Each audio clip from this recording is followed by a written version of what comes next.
ರಾಜ್ಯ ಕಾಂಗ್ರೆಸ್ನಲ್ಲಿ ಕುರ್ಚಿ ಸಂಘರ್ಷ ಮುಗಿಯೋದೇ ಇಲ್ವಾ? ನಿತ್ಯವೂ ಕೂಡ ಕುರ್ಚಿ ಸಂಘರ್ಷಕ್ಕೆ ಸಂಬಂಧಪಟ್ಟಂತೆ ಸಾಕಷ್ಟು ಬೆಳವಣಿಗೆಗಳು ಆಗ್ತಾ ಇದೆ. ಹೈಕಮಾಂಡ್ ಮಾತಿಗೆ ನಾನು ಬದ್ಧ ಅಂತ ಮುಖ್ಯಮಂತ್ರಿ ಸಿದ್ದರಾಮಯ್ಯನವರು ಹೇಳ್ತಾ ಇದ್ದಾರೆ. ನಿಮ್ಮ ಸಮಸ್ಯೆಯನ್ನ ನೀವೇ ಬಗೆಹರಿಸಿಕೊಳ್ಳಿ ಅಂತ ಎಐಸಿಸಿ ಅಧ್ಯಕ್ಷರು ಹೇಳಿದ್ದಾರೆ. ಕುರ್ಚಿ ಪಡಿಲೇಬೇಕು ಅನ್ನುವಂತ ಹಠಕ್ಕೆ ಡಿಸಿಎಂ ಡಿಕೆ ಶಿವಕುಮಾರ್ ಬಿದ್ದಿದ್ದಾರೆ. ಹಾಗಾದ್ರೆ ನಾಳೆಯ ದೆಹಲಿಗೆ ಡಿಸಿಎಂ ಡಿಕೆ ಶಿವಕುಮಾರ್ ಅವರು ಹೊರಟು ನಿಂತಿದ್ದಾರೆ. ಮಾಧ್ಯಮಗಳು ಪ್ರಶ್ನೆಯನ್ನ ಕೇಳಿದಂತ ಸಂದರ್ಭದಲ್ಲಿ ಏನೂ ಆಗೇ ಇಲ್ಲ ಅನ್ನೋ ರೀತಿಯಲ್ಲಿ ಹೇಳಿಕೆಯನ್ನ ಕೊಡ್ತಾ ಇದ್ರೆ ಒಳಗೊಳಗೆ ನಡೀತಾ ಇರುವಂತ ಬೆಳವಣಿಗೆಗಳು ಇನ್ನೂ ಕೂಡ ಮುಂದುವರಿತಾ ಇದೆ. ಸಿಡಬ್ಲ್ಯೂಸಿ ಸಭೆಗೂ ಮೊದಲೇ ಹೈಕಮಾಂಡ್ ಭೇಟಿಗೆ ಶತ ಪ್ರಯತ್ನವನ್ನ ಡಿಕೆ ಶಿವಕುಮಾರ್ ಅವರು ನಡೆಸ್ತಾ ಇದ್ದಾರೆ. ದೆಹಲಿಗೆ ತೆರಳೋ ಮುನ್ನ ಸಿಎಂ ಆಪ್ತರನ್ನ ವಿಶ್ವಾಸಕ್ಕೆ ಪಡೆದುಕೊಳ್ತಾ ಇದ್ದಾರೆ ಡಿಕೆ ಶಿವಕುಮಾರ್. ಜಮೀರ್ ಅಹ್ಮದ್, ಸತೀಶ್, ಎಂಬಿ ಪಾಟೀಲ್ ಬಳಿಕ ರಾಜಣ್ಣ ಅವರನ್ನ ಭೇಟಿಯಾಗಿ ಪ್ರತ್ಯೇಕವಾಗಿ ಚರ್ಚೆಯನ್ನ ನಡೆಸಿಕೊಂಡು ಬಂದಿದ್ದಾರೆ. ಕೆಎನ್ ರಾಜಣ್ಣ ಅವರನ್ನ ಎರಡೆರಡು ಬಾರಿ ಭೇಟಿಯಾಗಿದ್ದಾರೆ ಡಿಕೆ ಶಿವಕುಮಾರ್. ಅಧಿವೇಶನ ಮುಗಿತಾ ಇದ್ದಂತೆ ಕಾಂಗ್ರೆಸ್ನಲ್ಲಿ ಎಲ್ಲವೂ ಕೂಡ ಬದಲಾಯಿತ. ಹಾಗಾದ್ರೆ ರಕ್ಷಣಾತ್ಮಕ ಮೋಡ್ನಲ್ಲಿದ್ದಂತಹ ಸಿಎಂ ಏಕಾಏಕಿ ಅಟ್ಯಾಕ್ ಮೋಡ್ಗೆ ಬಂದಿದ್ದಾರೆ. ಶೀಘ್ರದಲ್ಲೇ ಕುರ್ಚಿ ಸಂಘರ್ಷಕ್ಕೆ ಪರಿಹಾರವನ್ನ ಸೂಚಿಸುತ್ತಾರೆ ವರಿಷ್ಠರು ಅನ್ನೋದು ಈಗ ಇರುವಂತಹ ಕುತೂಹಲ. ರಾಜ್ಯ ಕಾಂಗ್ರೆಸ್ನಲ್ಲಿ ಆಂತರಿಕವಾಗಿ ದಿನವೂ ಕೂಡ ಸಾಕಷ್ಟು ಬೆಳವಣಿಗೆಗಳು ನಡೀತಾ ಇದೆ. ಒಂದು ಕಡೆಯಲ್ಲಿ ಡಿಕೆ ಶಿವಕುಮಾರ್ ಅವರ ನಡೆ ಈಗ ಸಾಕಷ್ಟು ಕುತೂಹಲ ಮೂಡಿಸ್ತಾ ಇದೆ. ಮುಖ್ಯಮಂತ್ರಿಗಳ ಆಪ್ತ ಸಚಿವರನ್ನ ಭೇಟಿಯಾಗಿ ಚರ್ಚೆಯನ್ನ ನಡೆಸ್ತಾ ಇರೋದು. ಸತೀಶ್ ಜಾರಕಿಹೊಳಿ ಆಯ್ತು, ಎಂಬಿ ಪಾಟೀಲ್ ಆಯ್ತು, ಜಮೀರ್ ಅಹ್ಮದ್, ಈಗ ಕೆಎನ್ ರಾಜಣ್ಣ ಅವರ ಜೊತೆಗೆ ಎರಡೆರಡು ಬಾರಿ ಮಾತಾಡಿದ್ದಾರೆ.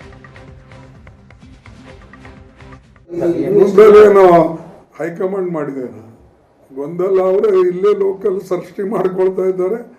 ಅವರೆಲ್ಲ ಮಾಡುವ ಎಲ್ಲಕ್ಕ ನೀವು ಹೈಕಮಾಂಡ್ ಅಂತ ಹೇಳಿದ್ರೆ ಹೆಂಗೆ?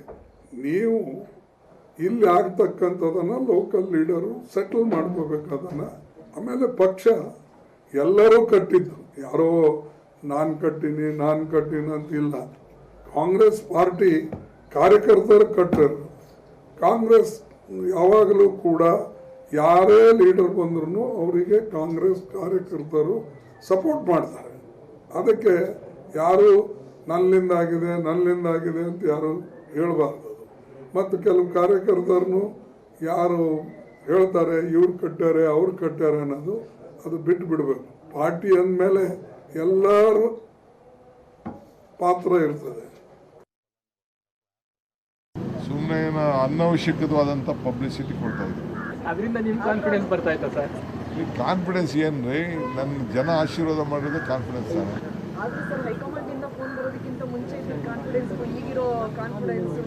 ರೀ ದಿನ ಈಗ 2 ನಿಮಿಷದಲ್ಲಿ ಮಾತಾಡಿದೆ ಹೈಕಮಾಂಡ್ ಹತ್ರ. ಒನ್ಸ್ ಫಾರ್ ಆಲ್ ಹೇಳ್ತೀನಿ ನಾನು, ultimately high command has to take a decision. Rahul Gandhi ಅವರು ತೀರ್ಮಾನ ಮಾಡಬೇಕು, ಹೈಕಮಾಂಡ್ ತೀರ್ಮಾನ ಮಾಡಬೇಕು. ಅವ್ರು ಏನು ತೀರ್ಮಾನ ಮಾಡ್ತಾರೆ ಅದಕ್ಕೆ ಬದ್ಧ. ಈಗ ನಾನು ಮಾತಾಡಿದ್ದೀನಿ ಹೈಕಮಾಂಡ್ ಅವ್ರ ಜೊತೆ. ಅವ್ರು ಏನು ಹೇಳಿದ್ದಾರೆ, ನಾವು ತೀರ್ಮಾನ ಮಾಡ್ತೀವಿ ಅಂತ ಹೇಳಿದ್ದಾರೆ. ಹೈಕಮಾಂಡ್ ಅವ್ರು ಏನು ತೀರ್ಮಾನ ಮಾಡ್ತಾರೆ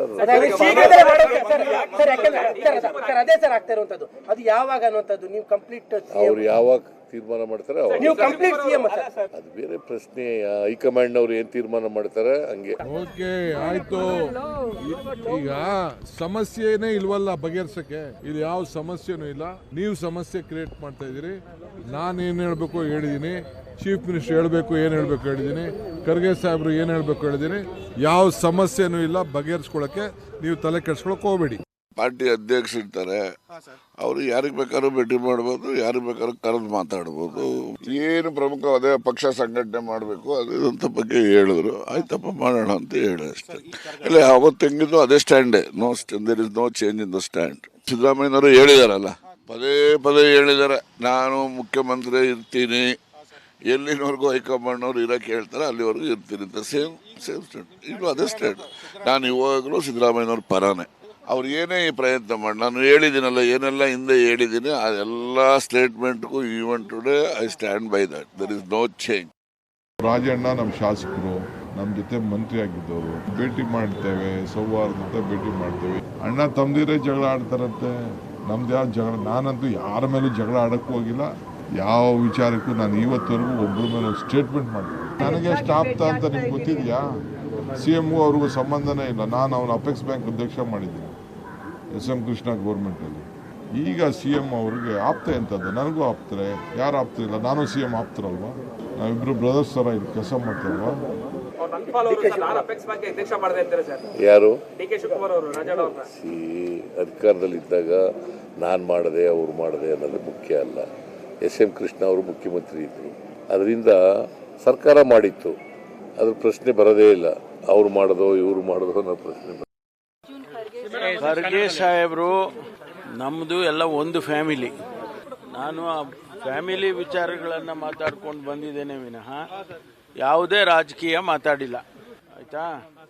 ನಮಗೆ ನಮ್ಮ ಸಂಬಂಧವೇ ಬೇರೆ, ಆದ್ದರಿಂದ ನಮ್ಮ ಮನೆಯ ವಿಚಾರಗಳನ್ನು ಮಾತಾಡಿದ್ದೇನೆ ವಿನಃ ಯಾವುದೇ ರಾಜಕೀಯ ವಿಚಾರವನ್ನು ನಾನು ಮಾತಾಡಿಲ್ಲ.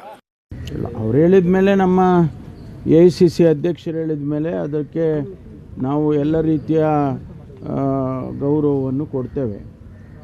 ಅವರು ಯಾವ ಅರ್ಥದಲ್ಲಿ ಹೇಳಿದಾರೋ, ಏನು ಸೂಚನೆ ಕೊಡ್ತಾರೋ ಮುಂದೆ ಗೊತ್ತಿಲ್ಲ. ಆದರೆ ಅವರು ಹೇಳಿದ ಮೇಲೆ ಅದನ್ನು ಕೇಳಲೇಬೇಕಲ್ಲ ನಾವೆಲ್ಲರೂ ಕೂಡ. ಹೇಳಿದ ಮೇಲೆ ಅದಕ್ಕೆ ಇಲ್ಲೇ ಬಗೆಹರಿಸ್ಕೊಳ್ಳೋದಿದ್ದರೆ ಒಳ್ಳೆಯದು, ಇಲ್ಲೇ ಬಗೆಹರಿಸ್ಕೋಬೇಕು. ಇದು ಗೊಂದಲ ಇದ್ದರೆ ಅದನ್ನು ಬಗೆಹರಿಸ್ಕೊಂಡು ನಾವು ಅದನ್ನು ಸರಿ ಮಾಡಿಕೊಂಡು ಜನರಿಗೆ ಆಡಳಿತ ಕೊಡಬೇಕು ಅನ್ನೋದು ಅಷ್ಟೇ ನಮ್ಮದು.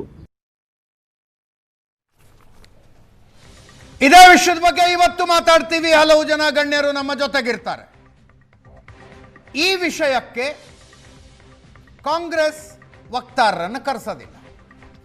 ಅವರೇ ಕಳಿಸದಿದ್ದ ನಂತರ BJP ಅವ್ರನ್ನು JDSನವ್ರನ್ನ ಇಟ್ಕೊಂಡು ಏನು ಚರ್ಚೆ ಮಾಡೋದು? ಅದಕ್ಕೆ ಕೇವಲ ರಾಜಕೀಯ ವಿಶ್ಲೇಷಣೆ ಮಾತ್ರ ಇವತ್ತಿನ ಡಿಬೇಟ್ನಲ್ಲಿ. ನನ್ನ ಕೊಲೀಗ್ ಪ್ರಶಾಂತ್ ನಾಥ್ ಇದ್ದಾರೆ. ಪ್ರಶಾಂತ್, ಕಾರ್ಯಕ್ರಮಕ್ಕೆ ಸ್ವಾಗತ. ಹಿರಿಯ ಪತ್ರಕರ್ತರು, ರಾಜಕೀಯ ವಿಶ್ಲೇಷಕರಾದ ರವೀಂದ್ರ ರೇಷ್ಮೆ ಅವರಿದ್ದಾರೆ, ರಾಜಕೀಯ ವಿಶ್ಲೇಷಕರಾದ ಶಂಕರ್ ಶೆಟ್ಟಿ ಅವರಿದ್ದಾರೆ. ಇಬ್ಬರು ಕೂಡ ಕಾರ್ಯಕ್ರಮಕ್ಕೆ ಸ್ವಾಗತ. ಪ್ರಶಾಂತ್, ಸ್ಥಳೀಯವಾಗಿ ಬಗೆಹರಿಸಿಕೊಳ್ಳಬೇಕು, ಇದು ನಾನಾ ಅರ್ಥಗಳನ್ನು ಕೊಡ್ತಾ ಇದೆ. ಮಲ್ಲಿಕಾರ್ಜುನ ಖರ್ಗೆ ಅವರು ಆಡಿದಂಥ ಮಾತು ನನಗೆ ಫಸ್ಟ್ ಕೇಳಿದಾಗ ಎಲ್ರಿ ದಿಲ್ಲಿಲಿ ಮಾತುಕತೆಯಾಗಿ ಒಪ್ಪಂದ ಆಗಿದೆ ಅನ್ನೋ ಥರ ಸೌಂಡ್ ಆಯ್ತು ನನಗೆ. ಹೌದಾ? ಆ ಥರದ ಅರ್ಥ ಇದೆಯಾ ಇದಕ್ಕೆ? ಅದೇ ನನಗನ್ಸುತ್ತೆ ನೋಡಿ. ಈಗ ಮಲ್ಲಿಕಾರ್ಜುನ್ ಖರ್ಗೆ ಅವರು ಕಲಬುರಗಿಯಲ್ಲಿ ನಿನ್ನೆ ಕೊಟ್ಟಿರ್ತಕ್ಕಂಥ ಹೇಳಿಕೆಯಲ್ಲಿ ಪ್ರಮುಖವಾಗಿ ಇರೋದು ಏನಂತಂದರೆ, ಕ್ರೈಸಿಸ್ ಹೈಕಮಾಂಡ್ ಮಾಡಿದ್ದಲ್ಲ, ಕ್ರೈಸಿಸನ್ನು ರಾಜ್ಯ ನಾಯಕರೇ ಮಾಡ್ಕೊಂಡಿದ್ದಾರೆ, ಅವರೇ ಅದನ್ನು ಲೋಕಲಿ ಬಗೆಹರಿಸ್ಕೊಳ್ಳಿ. ನನಗನ್ಸುತ್ತೆ ಅದರ ಅರ್ಥ ಇಷ್ಟೇ. 24x7 ಮಾಧ್ಯಮಗಳು, DK ಶಿವಕುಮಾರ್ ಬಣದ ಶಾಸಕರು, DK ಶಿವಕುಮಾರ್, DK ಸುರೇಶ್, ಏನೊಂದು ತರಾತುರಿಯನ್ನು ತೋರಿಸ್ತಾ ಇದ್ದೀವಿ ಕಳೆದ ಒಂದು ತಿಂಗಳಲ್ಲಿ. ನಾಳೆ ಆಗ್ಬಿಡುತ್ತೆ, ನಾಡ್ದಾಗ್ಬಿಡುತ್ತೆ, ಜನವರಿಯಲ್ಲಿ ಆಗ್ಬಿಡುತ್ತೆ, ಉತ್ತರಾಯಣದಲ್ಲಿ ಆಗ್ಬೋದು, ಡಿಸೆಂಬರ್ 19ಕ್ಕೆ ಅಂತ ಬಂತು, ನವೆಂಬರ್ 20ಕ್ಕೆ ಆಗ್ಬಿಡುತ್ತೆ ಅಂತ ಬಂತು. ಆ ತರಾತುರಿ ಕಾಂಗ್ರೆಸ್ ಹೈಕಮಾಂಡ್ಗಿಲ್ಲ ಅನ್ನೋದು ಖರ್ಗೆ ಅವರ ಮಾತಿನ ಒಂದು ನಿಷ್ಕರ್ಷೆ ಅಂತ ನನಗನ್ಸುತ್ತೆ. ಖರ್ಗೆ ಅವರು ತುಂಬ ಸೀಸನ್ಡ್ ಪೊಲಿಟಿಷಿಯನ್ ಇದ್ದಾರೆ. ಎಸ್, ಖರ್ಗೆ ಅವರು ಇಲ್ಲ ಒಪ್ಪಂದ ಆಗಿದೆ ಚೇಂಜ್ ಮಾಡ್ತೀವಿ ಅಂತ. ಈಗ ಅವರು ಬೆಂಗಳೂರಿಗೆ ಹೋಗುವಾಗ ಒಂದು ಸಲ ಹೇಳಿದರು, ಇಬ್ಬರು ನಾಯಕರನ್ನು ಕರಿತೀವಿ, ಮಾತಾಡ್ತೀವಿ, ಬಗೆಹರಿಸ್ತೀವಿ ಅಂತ. ಇವತ್ತು ಹೇಳ್ತಿದ್ದಾರೆ ಇದು ಲೋಕಲಿ ಮಾಡಿದ್ದೀವಿ ಅಂತ. ನನಗನ್ಸುತ್ತೆ ಕಾಂಗ್ರೆಸ್ ಹೈಕಮಾಂಡ್ ಇಲ್ಲಿಯವರೆಗೆ ನಾವೆಷ್ಟೇ ದಿನ ಅದನ್ನು ಚರ್ಚೆ ಮಾಡ್ತಾ ಇದ್ದೀವಿ, ಆದರೆ ಕಾಂಗ್ರೆಸ್ ಹೈಕಮಾಂಡ್ ಬಳಿ ಇದನ್ನು ಚರ್ಚೆ ಮಾಡೋಕ್ಕೆ ಸಮಯವಿಲ್ವೋ, ಈ ಚರ್ಚೆಯನ್ನು ಮಾಡಲಿಕ್ಕೆ ಸಾಮರ್ಥ್ಯ ಇಲ್ಲವೋ, ಅಥವಾ ಯಾವ ಎಂಡಿಗೆ ತಗೊಂಡು ಹೋಗ್ಬೇಕು, ಲಾಜಿಕಲ್ ಎಂಡಿಗೆ ಅನ್ನೋ ಉತ್ತರ ಇಲ್ಲವೋ? ಅಲ್ಲ, ಎಕ್ಸಿಕ್ಯೂಷನ್ ಮಾಡುವ ಸಾಮರ್ಥ್ಯ ಕೂಡ ಬೇಕಾಗತ್ತೆ. ಎಸ್ ಎಸ್, ನೀವು ಬರೀ ಇದರಲ್ಲಿ ಹೆಂಗೆ ನಾವು ಯೋಜನೆ ಮಾಡ್ತೀವಿ ಅದರ ಆಗ್ಬಿಡುತ್ತೆ ಅನ್ನುವ ಸ್ಥಿತಿಯಲ್ಲಿ ಕಾಂಗ್ರೆಸ್ ಇಲ್ಲ. ಆ ಕಾರಣದಿಂದ ಕಾಂಗ್ರೆಸ್ ಹೈಕಮಾಂಡ್ ಕೂಡ ಬೈಯಿಂಗ್ ಇಟ್ಸ್ ಟೈಮ್ ಅಂತ ಅನ್ಸುತ್ತೆ. ಈಗ ಈ ಮಾತಿಗೆ DK ಶಿವಕುಮಾರ್ ಏನು ಹೇಳಿದರು? ಕಳೆದ ಒಂದು ವರ್ಷದಿಂದ ಏನು ಹೇಳ್ತಿದ್ದಾರೆ ಅವರು? High command has promised we something ಅಂತ ಹೇಳ್ತಿದ್ದಾರೆ. ಹೌದು. ಯಾರು? DK ಶಿವಕುಮಾರ್. ಒಳಗಿನ ಚರ್ಚೆಯಲ್ಲಿ ತಿಳಿದು ಬಂದಿರತಕ್ಕಂಥ ಅಂಶ ಏನು ಅಂತಂದರೆ, ಅವರು ಮಲ್ಲಿಕಾರ್ಜುನ್ ಖರ್ಗೆ ಅವ್ರಿಗೂ ನಿಮ್ಮ ಪ್ರಾಮಿಸನ್ನು ನೀವು ನೆನಪು ಮಾಡಿಕೊಳ್ಳಿ ಅನ್ನೋದನ್ನು DK ಶಿವಕುಮಾರ್ ಬಹಳ ಸ್ಪಷ್ಟ ಶಬ್ದಗಳಲ್ಲಿ ಹೇಳಿದರು. ಇವತ್ತು DK ಶಿವಕುಮಾರ್ ಆ ಒಪ್ಪಂದ ಇದರ ಬಗ್ಗೆ ಮಲ್ಲಿಕಾರ್ಜುನ್ ಖರ್ಗೆ ಅವರೆಲ್ಲೂ ಕಮಿಟ್ ಆಗ್ತಾ ಇಲ್ಲ ಅನ್ನೋದರ ಅರ್ಥ ಏನು ಅಜಿತ್? ತುಂಬ ಗಡಬಡಿಯಲ್ಲಿ ಏನೂ ಆಗಲ್ಲ ಅನ್ನೋದರ ಅರ್ಥ ಇದೆ. ನನಗನ್ಸುತ್ತೆ ಹೈಕಮಾಂಡ್ ಕೂಡ ಸಿದ್ದರಾಮಯ್ಯನವರ ಮನವೊಲಿಕೆ ಮಾಡದೆ, ಸಿದ್ದರಾಮಯ್ಯನವರಿಂದ ಒಂದು ರೀತಿಯಾಗಿರ್ತಕ್ಕಂಥ ಗ್ಯಾರಂಟಿಯನ್ನು ಪಡೆಯದೆ ಹೈಕಮಾಂಡ್ ಪಬ್ಲಿಕ್ಲಿ ಕೂಡ ಈ ವಿಷಯದಲ್ಲಿ ಕಮಿಟ್ ಆಗಲ್ಲ ಅನ್ನೋದು ಖರ್ಗೆ ಅವರ ಮಾತಿನ ಅರ್ಥ ಅಂತ ಯಾಕಂದ್ರೆ ಒಂದು ವೇಳೆ ಹೈಕಮಾಂಡ್ ಒಂದು ಸಿನಾರಿಯೋ ತೆಗೆದುಕೊಳ್ಳಿ, ಹೈಕಮಾಂಡ್ ಇಬ್ಬರನ್ನೂ ಕರೆಯುತ್ತೆ ದಿಲ್ಲಿಗೆ, ಇಬ್ರು ಶಕ್ತಿ ಪ್ರದರ್ಶನ ಶುರು ಮಾಡ್ತಾರೆ. ಆ ಸಿಚುವೇಶನ್ ನಲ್ಲಿ ಒಂದು ವೇಳೆ ಸಿದ್ದರಾಮಯ್ಯನವರು ಪಬ್ಲಿಕ್ಲಿ ಗೊತ್ತಾಗುವ ರೀತಿಯಲ್ಲಿ, ನಾವು ಮೊನ್ನೆ ಚರ್ಚೆ ಮಾಡಿದ್ವಿ, ಶಂಕರ ಶೆಟ್ಟರು ಕೂಡ ಇದ್ರು, ಜಾತಿ ಗಣತಿ ಆಗುವವರೆಗೆ ನಾನು ಕೆಳಗಿಳಿಯಲ್ಲ, ಆ ಅರ್ಥ ಬರುವ ರೀತಿಯಲ್ಲಿ ಏನಾದರೂ ಪಬ್ಲಿಕ್ಲಿ ಹೇಳಿಕೆ ಕೊಡೋದು ಬೇಡ, ಮೆಸೇಜ್ ಕೊಟ್ಟರೂ ಕೂಡ ಹೈಕಮಾಂಡ್ ಮುಜುಗರಕ್ಕೀಡಾಗತ್ತೆ. ಹೈಕಮಾಂಡ್ ಒಂದು ರೀತಿಯಾಗಿರ್ತಕ್ಕಂಥ ಅಸಹಾಯಕ ಸ್ಥಿತಿಯಲ್ಲಿ. What happened in Jaipur exactly? ಜೈಪುರ್ನಲ್ಲಿ ಕಾಂಗ್ರೆಸ್ ಹೈಕಮಾಂಡ್ ಡಿಸೈಡ್ ಮಾಡಿಬಿಟ್ಟಿತ್ತು, ಅಶೋಕ್ ಗೆಹ್ಲೋಟ್ ಮುಖ್ಯಮಂತ್ರಿ ಸ್ಥಾನವನ್ನು ರಿಲಿಂಕ್ವಿಶ್ ಮಾಡಿ ಅವರು AICC ಅಧ್ಯಕ್ಷರಾಗಬೇಕು ಅನ್ನುವ ನಿರ್ಣಯವನ್ನು ಹೈಕಮಾಂಡ್ ತೆಗೆದುಕೊಂಡು ಬಿಟ್ಟಿತ್ತು. ಗಾಂಧಿ ಪರಿವಾರ ಕೂಡ ಅವರ ಫಸ್ಟ್ ಚಾಯ್ಸ್ ಅಶೋಕ್ ಗೆಹ್ಲೋಟ್ ಆಗಿದ್ರು, ಸಚಿನ್ ಪೈಲಟ್ರನ್ನ ಮುಖ್ಯಮಂತ್ರಿ ಕೂರಿಸಬೇಕು ಅಂತ. ಮಲ್ಲಿಕಾರ್ಜುನ್ ಖರ್ಗೆ ಮತ್ತು ಅಜಯ್ ಮಾಕೆನ್ರನ್ನ ಜೈಪುರ್ಗೆ ಕಳಿಸಿದ್ರು. ಇವರಲ್ಲಿ ಹೋದಾಗಲೇ ಹೈಕಮಾಂಡ್ನ ಅಣತಿ ಇಲ್ಲದೆ ಒಬ್ಬ ಮಂತ್ರಿಯ ಮನೆಯಲ್ಲಿ ಶಾಸಕಾಂಗ ಪಕ್ಷದ ಸಭೆಯನ್ನು ಕರೆಯಲಾಯಿತು. ಮಲ್ಲಿಕಾರ್ಜುನ್ ಖರ್ಗೆ ಫ್ಯೂರಿಯಸ್ ಆದ್ರು. ಅಜಯ್ ಮಾಕೆನ್ ಅಂತರೂ ಅಶೋಕ್ ಗೆಹ್ಲೋಟ್ ವಿರುದ್ಧ ಒಂದು ರಿಪೋರ್ಟ್ ಅನ್ನೇ ತಂದು ಹೈಕಮಾಂಡ್ ಕಡೆ ಕೊಟ್ಟರು. ಏನ್ ಮಾಡುತ್ತೆ ಹೈಕಮಾಂಡ್? ಏನ್ ಮಾಡುವ ಸ್ಥಿತಿಯಲ್ಲಿತ್ತು? ಹಾಗಾಗಿ ಹೈಕಮಾಂಡ್ ಕೂಡ ಕರ್ನಾಟಕದಲ್ಲಿ ಆ ತರಾತುರಿಯನ್ನ ಮಾಡಿ ಸಿದ್ದರಾಮಯ್ಯನವರು ಇಲ್ಲ ಅನ್ನುವ ಸಿಚುವೇಶನ್ಸ್ ಅನ್ನ ಕ್ರಿಯೇಟ್ ಮಾಡಿ ತಾನು ಮುಜುಗರಕ್ಕೀಡಾಗ್ತಕ್ಕಂಥ ಒಂದು ಸನ್ನಿವೇಶದಿಂದ ತಪ್ಪಿಸ್ಕೊಳ್ತಾ ಇದೆ. ಒಂದು. ಎರಡನೇದು, ರಾಹುಲ್ ಗಾಂಧಿಯ ನಿರಾಸಕ್ತಿಯ ಕಾರಣದಿಂದ. ರಾಹುಲ್ ಗಾಂಧಿ ಒಂದು ರೀತಿ ಈ ರೀತಿಯ ಡಿಸಿಷನ್ಸ್ಗಳನ್ನು ತೆಗೆದುಕೊಳ್ಳೋದು ಮತ್ತು ಎಕ್ಸಿಕ್ಯೂಟ್ ಮಾಡೋದು ಎರಡರಲ್ಲೂ ಅವರು ನಿರಾಸಕ್ತಿ ಎದ್ದು ಕಾಣ್ತಾ ಇದೆ. ಆ ಕಾರಣದಿಂದ ಖರ್ಗೆ ಅವರು ಮತ್ತು ವೇಣುಗೋಪಾಲ್ ಏನೋ ಅವರು ಪ್ರೊಆಕ್ಟಿವ್ ರೋಲ್ ಅನ್ನು ನಿಭಾಯಿಸಕ್ಕಾಗಲ್ಲ. ಖರ್ಗೆ ಅವರ ತವರು ರಾಜ್ಯ ಆಗಿರೋದ್ರಿಂದ ಇನ್ನೂ ದೊಡ್ಡ ಸಮಸ್ಯೆ. ಮೂರನೇ ಒಂದು ಆಯಾಮ ಇದೆ ನನಗನ್ಸುತ್ತೆ Ajit, I may be wrong. ಯಾಕೆ ಎಲ್ಲ ರಾಜ್ಯಗಳಲ್ಲಿ ಗಲಾಟೆ ಆದಾಗ ಒಬ್ಬ ನಾಯಕ ಪ್ರಿಯಾಂಕಾ ಗಾಂಧಿ ಕ್ಲೋಸ್ ಇರ್ತಾರೆ, ಇನ್ನೊಬ್ಬ ನಾಯಕ ರಾಹುಲ್ ಗಾಂಧಿ ಕ್ಲೋಸ್ ಇರ್ತಾರೆ? ಯಾಕದು? Ashok Gehlot was close to Rahul Gandhi, Sachin Pilot was close to Priyanka Gandhi, Jyotiraditya was close to Priyanka Gandhi, and Kamalnath Sonia Gandhi ಅವರ ಆತ್ಮೀಯರಾಗಿದ್ದರು. ಅವರು ಕೂಡ ಅಣ್ಣ ತಂಗಿ ಮಧ್ಯೆ ಅಲ್ಲೊಂದು ಬೇರ್ಪಡೆ ಇತ್ತು ಅಲ್ವಾ? ಛತ್ತೀಸ್ಗಢದಲ್ಲೂ ಕೂಡ ಇತ್ತು. Point to be note. ಯಾಕೆ ಕರ್ನಾಟಕದಲ್ಲೂ ಕೂಡ DK Shivakumar is very close to Priyanka Gandhi, Rahul Gandhi is not responding. Rahul Gandhi ಇವರ ಅಪಾಯಿಂಟ್ಮೆಂಟ್ ಕೊಡಲಿಲ್ಲ. ರಾಹುಲ್ ಗಾಂಧಿ ಈ ವಿಷಯದ ಬಗ್ಗೆ ಇಲ್ಲಿಯವರೆಗೆ ಯಾರ ಜೊತೆ ಚರ್ಚೆನೂ ಮಾಡದಂಗಿಲ್ಲ. ಕನ್ನಡದ ಮಾಧ್ಯಮಗಳು ಹೇಳಿದ್ರು ಸೋನಿಯಾ ಗಾಂಧಿ CWC ಮೀಟಿಂಗ್ ಕರೀತಾರೆ, ಅಲ್ಲಿ ಚರ್ಚೆ ಮಾಡ್ತಾರೆ. CWC ಮೀಟಿಂಗ್ನಲ್ಲಿ ಇವೆಲ್ಲ ಚರ್ಚೆ ಮಾಡೋಕ್ಕಾಗಲ್ಲ. ಈಗ 27ಕ್ಕೂ CWC ಮೀಟಿಂಗ್ ಇದೆ. DK ಶಿವಕುಮಾರ್, ನಾವು ಅನ್ಕೊಂಡಿದ್ವಿ 6 ತಿಂಗಳಲ್ಲಿ DK ಶಿವಕುಮಾರ್ ಹೋದ ವೇಗವನ್ನು ನೋಡಿದಾಗ ನಮಗೇನು ಅನಿಸ್ತಾ ಇತ್ತು, DK ಶಿವಕುಮಾರ್ ನವೆಂಬರ್ 2022 ಒಳಗಡೆ ಆಗ್ಬಿಡ್ತಾರೆ ಅನ್ನೋ ಮುಖ್ಯಮಂತ್ರಿ ಅನ್ನುವ ವಾತಾವರಣ ಕ್ರಿಯೇಟ್ ಆಯಿತು. ಏಕಾಏಕಿ ಅದು ಯಾಕೆ ಹ್ಯೂ ಟರ್ನ್ ಆಯಿತು ಅಂದರೆ ಇದರಲ್ಲಿ ನಾನಾ ರೀತಿಯ ಆಯಾಮಗಳಿಂದ ಇದನ್ನು ನೋಡಬೇಕಾಗತ್ತೆ. ನಾವು ಬರೀ ಸಿದ್ದರಾಮಯ್ಯ, DK ಶಿವಕುಮಾರ್, ಕರ್ನಾಟಕ, ಕುರುಬರ ಜಾತಿ, ಒಕ್ಕಲಿಗ ಈ ಆಯಾಮದಿಂದ ನೋಡ್ತಾ ಇದ್ದೀವಿ. ದಿಲ್ಲಿಯ ಆಯಾಮ ಕೂಡ ಇದಕ್ಕೊಂದಿದೆ. ಇದೆಲ್ಲದರ ಜೊತೆಗೆ ನೀವು ನಿರ್ಣಯ ತೆಗೆದುಕೊಳ್ಳುವ ಸಾಮರ್ಥ್ಯ ಮತ್ತು ಎಕ್ಸಿಕ್ಯೂಷನ್ ಮಾಡುವ ಸಾಮರ್ಥ್ಯ ಕಾಂಗ್ರೆಸ್ ಹೈಕಮಾಂಡ್ ಬಳಿ ಉಂಟಾ ಅನ್ನುವ ಪ್ರಶ್ನೆಗೆ ಉತ್ತರ ಇಲ್ಲ. ಇದರ ಅರ್ಥ ಏನಿರ್ಬೋದು ಅಜಿತ್? ಇನ್ನೊಂದು ಅರ್ಥವನ್ನು ಕೂಡ ನೀವು ತೆಗಿಬೋದು. ಇವತ್ತು ಎಲ್ಲರೂ ವಿಶ್ಲೇಷಣೆಗಳನ್ನ ನಿಷ್ಕರ್ಷಣೆ ತೆಗಿತಾ ಇರೋದ್ರಿಂದ ಈಗ ನೀವು ಖರ್ಗೆ ಹೆಂಗೆ ಹೇಳಿಕೆ ಕೊಡ್ತಾರೆ, DK ಶಿವಕುಮಾರ್ ಹೋಗಿ ರಾಜಣ್ಣ ಅವರನ್ನ ಭೇಟಿ ಆಗ್ತಾರೆ. ಅರ್ಥ ಏನಿರ್ಬೋದು? ಸ್ಥಳೀಯವಾಗಿ ಬಗೆಹರಿಸಿಕೊಳ್ಳೋ ಪ್ರಯತ್ನ ಅಲ್ಲ. DK ಶಿವಕುಮಾರ್ ನಿಮಗೆ ಮುಖ್ಯಮಂತ್ರಿ ಆಗೋದಿದ್ರೆ ನೀವು ಸಿದ್ದರಾಮಯ್ಯನವರು ಮತ್ತು ಅವರ ಬೆಂಬಲಿಗರನ್ನ ಒಪ್ಪಿಸಿ ಬಂದು ಮುಖ್ಯಮಂತ್ರಿ ಆಗಿ ಅಂತ. ಗೊತ್ತಿಲ್ಲ, ಅರ್ಥವೂ ಕೂಡ ಇದರಲ್ಲಿ ಇರ್ಬೋದು. ಆಮೇಲೆ ನಾನು ಇವತ್ತು ಕೇಳ್ತಾ ಇದ್ದೆ, ಯಾರಿಗೋ ಇಲೆಕ್ಷನ್ ಕಮಿಷನ್ ಮೂಲಗಳನ್ನು ಕೇಳ್ತಾ ಇದ್ದೆ, ಯಾವಾಗ್ರಿ ಇಲೆಕ್ಷನ್ ಆಗತ್ತೆ ಕೇರಳ ತಮಿಳುನಾಡು? SIR ಆಗಿ ಮಾರ್ಚ್ ಲಾಸ್ಟ್ ವೀಕಿಗೆ ನೋಟಿಫಿಕೇಶನ್ ಬಂದ್ರೆ ಮೇ ಫಸ್ಟ್ ವೀಕಿಗೆ ಇಲೆಕ್ಷನ್. ಸರ್ಕಾರ ಆಗೋದು ಮೇ ಲಾಸ್ಟ್ ವೀಕ್, ಆದ್ರೆ ಮಾರ್ಚ್ ಒಳಗಡೆ ಆಗ್ಬೇಕು. ಬಜೆಟ್ ಆಗೋದು ಮಾರ್ಚ್ ಅಲ್ಲಿ ಅಂತ ಅನ್ಕೊಳ್ಳಿ. ಆಗ್ಲಿಲ್ಲ ಅಂದ್ರೆ 45 ದಿನ Venugopal is not available for to this execution. Mallikarjun Kharge ಅವರು ಇದನ್ನ ಎಕ್ಸಿಕ್ಯೂಟ್ ಮಾಡೋಕ್ಕಾಗಲ್ಲ. ಐದರ್ ವೇಣುಗೋಪಾಲೇ ಮಾಡಬೇಕಾಗತ್ತೆ ಇದನ್ನ ಆರ್ಗನೈಸಿಂಗ್ ಸೆಕ್ರೆಟರಿ ಆಗಿ. ಅವ್ರು ಮೇವರೆಗೆ ಬ್ಯುಸಿ ಆಗಿಬಿಟ್ರೆ ಆಗತ್ತಾ ಇದು ಅಷ್ಟು ಬೇಗ? We don't know.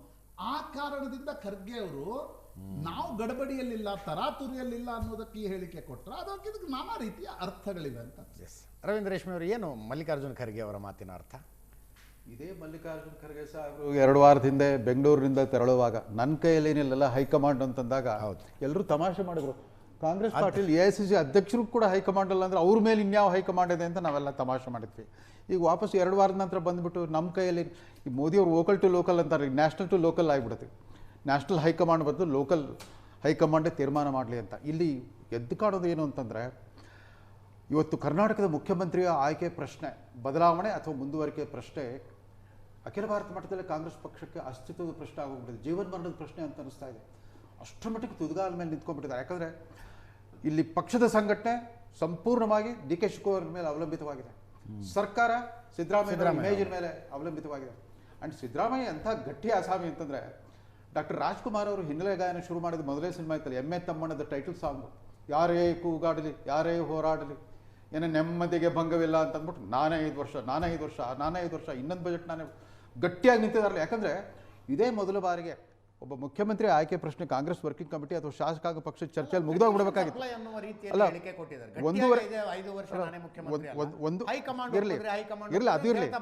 ಒಂದೂವರೆ ವರ್ಷದಿಂದ ಸುದೀರ್ಘವಾಗಿ ಸಾರ್ವಜನಿಕ ಚರ್ಚೆ, ಸಂವಾದ, ಟೀಕೆ, ಟಿಪ್ಪಣಿ, ವಿಮರ್ಶೆಗಳ ಮೂಲಕ ಮುಖ್ಯಮಂತ್ರಿ ಸ್ಥಾನ ನಿರ್ಧಾರ ಆಗ್ತಾ ಇದೆ ಅಂತಂದ್ರೆ ಎಷ್ಟರ ಮಟ್ಟಿಗೆ ಆಂತರಿಕ ಅಂದರೆ ನಮ್ಮ ಪ್ರಜಾಪ್ರಭುತ್ವ ಬೇರುಗಳಿಗೆ ಎಷ್ಟು ಗಟ್ಟಿಯಾಗಿದೆ ಅಂತಂದರೆ, ಶಾಸಕರ ಬೆಂಬಲನೂ ಬೇಕು, ಸಾರ್ವಜನಿಕರ ಒಂದು ಸಹಾನುಭೂತಿ, ಒಂದು ಮಾರಲ್ ಸಪೋರ್ಟ್ ಕೊಡಬೇಕು, ನೈತಿಕ ಬೆಂಬಲನೂ ಬೇಕು ಒಬ್ಬ ನಾಯಕ ಆಗೋನಿಗೆ.